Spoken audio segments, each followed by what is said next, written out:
150페이지. 너희가 뭔가에 대해 희망을 가질 때 너희는 그것이 사실이거나 일어나길 바란다. 하지만 너희는 그 말에 어떤 의미에서도 전혀 확신하지 못한다. 너희가 뭔가에 대해 믿음을 가질 때 너희는 그것이 사실이거나 일어나리라고 생각한다. 너희는 확신하지 못하면서도 자신이 확신한다고 여긴다. 그리고 그 믿음에 반대되는 요소가 너희 현실에 나타나지 않는 한 너희는 계속해서 그렇게 생각한다. 너희가 뭔가에 대해 알을 가질 때 너희는 그것이 사실이거나 일어나리라고 확신한다. 너희는 그 말의 모든 의미에서 확신하고 있다. 그리하여 설령 그 알에 반대되는 요소가 너희 현실에 나타난다 해도 너희는 계속해서 확신한다. 너희는 있는 그대로를 알기에 겉모습으로 판단하지 않는다.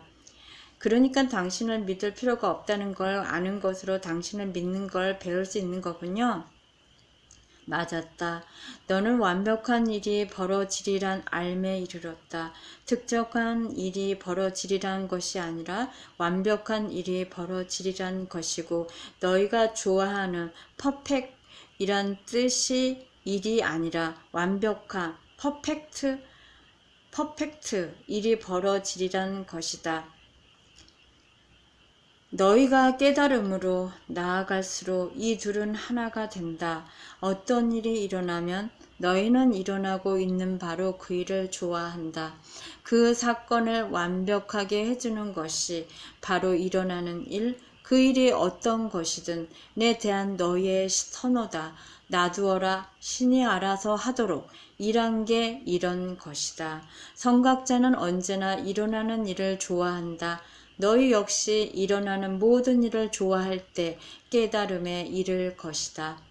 하지만 그건 전혀 선호를 갖지 않는 것과 똑같아요. 전 당신이 항상 너의 삶에 대한 너의 의도에 따라 진행된다고 말씀하셨던 걸로 알았는데요. 아무 선호도 갖지 않는다면 어떻게 그럴 수 있습니까? 의도를 가져라. 하지만 기대를 갖지 말고 당연히 필요도 갖지 마라. 특정한 결과에 집착하지 말고 한쪽을 더 좋아하지도 마라. 너의 집착을 선호로 승화시키고 너의 선호를 받아들임으로 승화시켜라.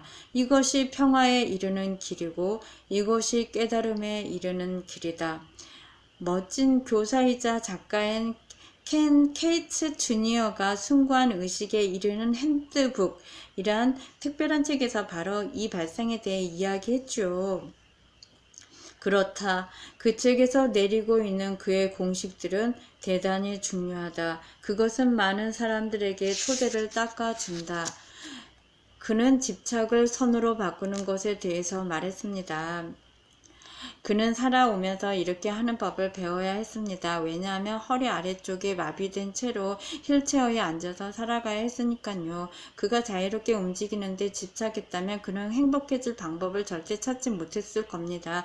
하지만 그는 행복은 외부 환경에서 오는 게 아니라 우리 내면이 외부 환경을 어떤 식으로 체험하기로 마음먹는가에 달렸다는 걸 깨달았습니다. 이것이 그의 저작의 핵심이죠. 비록 그의 책들 대부분이 자신의 신체 장애를 언급하고 있지 않지만요. 그래서 그가 강의를 해달라는 부탁을 받거나 하면 사람들은 그가 휠체어에서 거의 움직일 수 없는 상태인 걸 알고는 충격을 받곤 하죠. 그가 워낙 삶과 사랑을 기뻐하면서 책을 쓴 탓에 사람들은 그가 원하는 모든 걸 다 가졌으리라고 여기거든요. 그는 원하던 모든 걸 가졌다. 하지만 앞에 두 마디 말 속에 엄청난 열쇠가 들어있다. 삶의 열쇠는 자신이 원하는 모든 걸 갖는 게 아니라 자신이 지닌 모든 걸 원하는 것이다.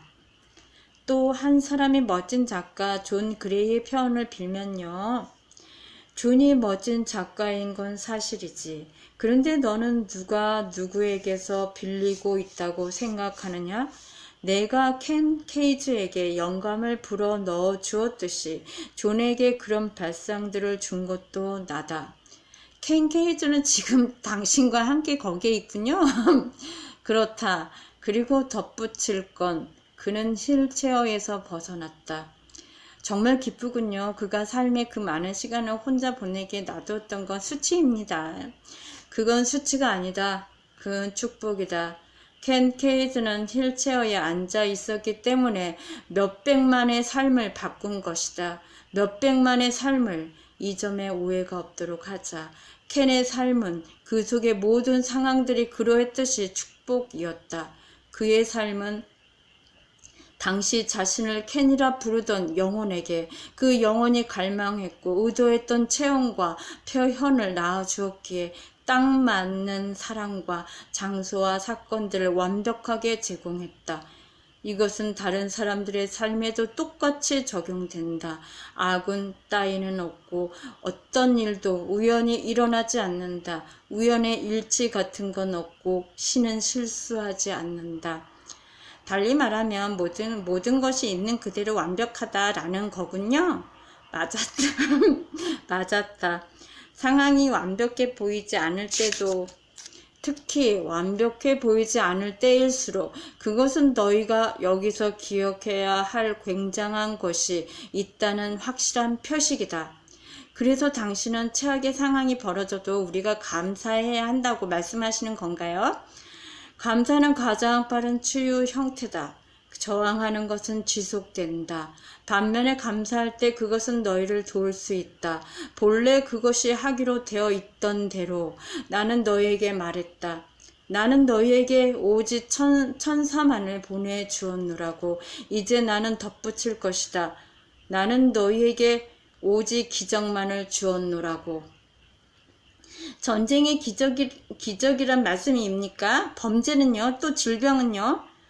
너는 어떻게 생각하느냐? 너가 그런 물음들을 묻는 쪽이 아니라 답을 주는 쪽이라면 너는 뭐라고 말하겠느냐? 제가 당신이라면 뭐라고 말하겠느냐는 뜻입니까? 그렇다. 저라면 삶 자체처럼 삶의 사건들 모두가 기적이라고 말할 겁니다. 삶은 참된 자신을 깨닫고 체험하고 공표하고 선언하고 실현하며 참된 자신이 될 수 있는 완벽한 도구와 환경과 조건들을 우리 영혼에 제공하게끔 설계되어 있다고요. 따라서 판단하지도 비난하지도 말고 자신의 적들을 사랑하며 자신의 박해자들을 위해 기도하고 삶의 모든 순간과 환경들을 보물로 완벽한 창조자가 주는 완벽한 선물로 받아들이라고요. 저라면 결과와 결말들을 추구하라. 하지만 그것들을 필요로 하지는 말라고 말했을 겁니다. 네, 친구요. 너라면 아주 잘 말했을 것이다. 켄 케이즈가 그러했듯이 너도 사자가 되어 가고 있다. 하지만 이제 켄 케이즈의 가르침들을 한 걸음 더 앞으로 가져가 보자. 켄은 너희 집착들을 선호의 수준으로 승화시키라고 가르쳤다. 그런데 너는 선호까지도 갖지 말라고 가르칠 것이다. 제가요? 그렇다. 언제요? 지금. 자, 어서 그것을 가르쳐라. 너가 그것을 사람들에게 가르친다고 치면 너는 뭐라고 말하겠느냐? 제가 당신이라면 뭐라고 말하겠느냐는 말씀입니까? 그렇다. 저라면 행복해지기 위해서 특정 결과를 필요로 하는 건 집착을 갖고 있는 것이고 그냥 특정 결과를 바라기만 하는 건 선호를 갖고 있는 것이다. 하지만 선호까지도 갖지 않는다면 당신은 받아들임을 가진 것이다. 당신은 깨달음을 이루었다고 말할 겁니다. 좋다. 아주 좋다. 그런데 질문이 있습니다. 의도를 설정하는 게 그 선호를 선언하는 것 아닙니까? 전혀 그렇지 않다.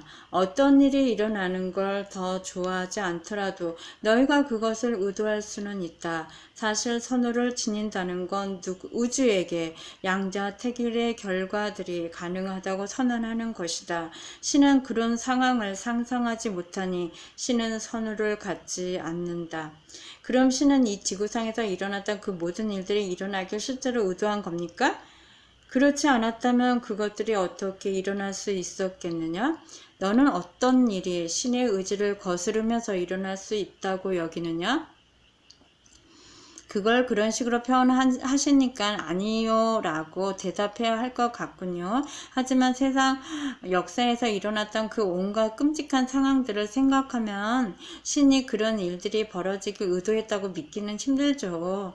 너희가 자신의 결말들을 선택하게 하고 자신의 현실을 창조하고 체험하게 해주는 것이 내 의도다. 그리고 너희 역사는 너희가 무엇을 의도했는지에 대한 기록이다. 그런데 너희가 의도한 것은 내가 의도한 것이다. 우리 사이에 분리란 없기 때문이다. 제게는 인간 사이에서 벌어진 모든 일들이, 아니 내가 사는 동안에 벌어졌던 일들조차도 하나하나 다 의도되었던 것으로 느껴지지는 않는데요. 제 보기에는 의도하지 않았던 결과라고 일컬을 만한 일들이 자주 있었던 것 같은데요. 의도하지 않았던 결과는 없다. 물론 예상하지 못했던 것들은 많지만 의도했는데 예상치 못하는 경우가 어떻게 있을 수 있습니까? 그리고 역으로 예상치 않고서 의도하는 경우가 어디 있습니까? 너희가 영혼의 수준에서 의도하는 것은 언제나 너희의 현재, 진화 상태를 꼭 그대로 반영하는 결말을 낳아 너희더러 자신이 누군지를 체험할 수 있게 해준다. 이것은 또한 다음번 최고 상태로 나아가는 운동을 촉진하기에 꼭 맞는 결말이어서 너희가 되고자 하는 자신이 될 수 있게 해준다. 삶의 목적은 너희가 지금껏 자신에 대해 지녔던 가장 위대한 전망의 다음번 가장 숭고한 해석으로 너희 자신을 새롭게 재창조하는 것임을 잊지 마라. 그 말은 자면서도 외울 수 있을 것 같습니다. 그거 흥미로운 일이군. 왜냐하면 너희가 그것을 자면서도 외울 수 있을 때 그것은 너희가 마침내 깨어나고 있다는 확실한 표식이기 때문이다. 현명하시군요. 아주 산뜻한 전환이십니다. 내 친구여, 삶의 모든 것이 그렇다. 삶의 모든 것이. 그래서 우리는 여기서 무엇을 배웠는가? 너는 무엇을 기억하게 되었느냐? 일어나는 모든 일이 언제나 제가 의도했던 것이긴 하지만 그렇다고 언제나 제가 예상했던 건 아니라는 겁니다. 하지만 어떻게 그럴 수가 있죠? 자신이 뭘 의도하는지 그다지 분명하지 않을 때 그런 일이 벌어진다. 당신 말씀은 나는 이걸 의도하고 있다고 생각하지만 실제로는 저걸 의도하고 있다는 겁니까? 정확하다. 육신 차원의 너는 자신이 특정한 어떤 결과를 불러내고 있다고 믿지만 영혼 차원의 너는 다른 결과를 불러내고 있다. 맙소사. 그건 말도 안 돼요. 내가 접촉하지도 못하는 의식 수준들에서 내 현실을 창조하고 있다면 내가 뭘 기대해야 하는지 어떻게 알 수 있습니까? 너는 알 수 없다. 그래서 기대 없이 살라고 했던 것이다. 모든 조건, 모든 상황에서 또 어떤 결과나 결말을 마주하더라도 완벽을 보라 했던 까닭 역시 이것이고, 당신은 신과 나눈 이야기에서 그 두 가지를 말씀하셨더랬죠.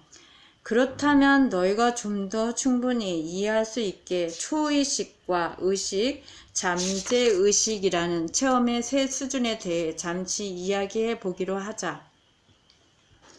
초의식 수준은 자신이 하는 일을 충분히 자각하면서 자신의 현실을 알고 그것을 창조하는 그런 체험의 자리다. 이것은 영혼의 수준이다. 너희 대다수는 자신의 초의식 의도가 무엇인지 의식하면서 자각하지 못한다. 그렇지 않은 경우를 빼고는 의식 수준은 자신이 하는 일을 어느 정도 자각하면서 자신의 현실을 알고 창조하는 체험의 자리다. 너희가 얼마나 많이 자각하는가는 너희의 의식 수준에 달려있다. 이것은 물질 수준이다. 영적인 길에 헌신할 때 너희는 끊임없이 자신의 의식을 끌어올리길 추구하거나 그 존재함을 아는 더 큰 실체를 포괄하고 감쌀 정도로 자신의 물질 체험을 확대하길 추구하면서 삶을 살아간다. 잠재의식 수준은 자신의 현실을 모르거나 그것을 의식하면서 창조할 수 없는 체험의 자리다. 너희는 잠재의식적으로 그렇게 한다. 다시 말해 그 까닭은 말할 것도 없고 자신이 그렇게 한다는 사실조차 거의 자각하지 못하면서 그렇게 한다.